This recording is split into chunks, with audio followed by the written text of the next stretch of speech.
तंबू पर ससुराल। रघुनाथपुर गांव में रामचरण की शादी की चर्चा पूरे इलाके में थी। शादी में दहेज में कुछ खास नहीं मिला, लेकिन ससुराल वालों ने जो दिया वो किसी की सोच से परे था। एक बड़ा सा तंबू, हरे और लाल रंग का वो तंबू किसी शादी समारोह से कम नहीं दिखता था। पूरा गांव देखकर दंग था कि आखिर तंबू देने का मतलब क्या है। रामचरण की बीवी सुशीला बड़ी सादगी से बोली, अम्मा जी, पिताजी ने कहा कि हमारे पास अपना मकान नहीं है तो फिलहाल तंबू ही काम आ जाएगा। सुनते ही रामचरण की मां की आंखें फैल गईं। अरे बहू, हम तुम्हें ब्याह कर लाए हैं या मेले में दुकान लगाने?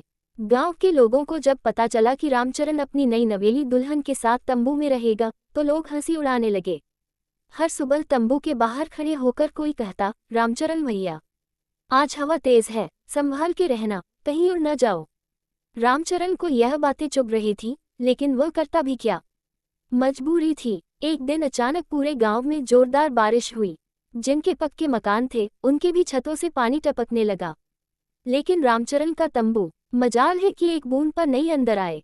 सुशीला मुस्कुराते हुए बोली, देखा जी, मेरे बापू ने ऐसे ही नहीं दिया था ये तंबू, सब सोच समझ कर ही दिया है।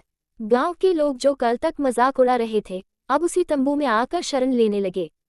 पूरा गांव भीग रहा था और रामचरण के तंबू में गर्मागर्म चाय और पकौड़ों की महक थी।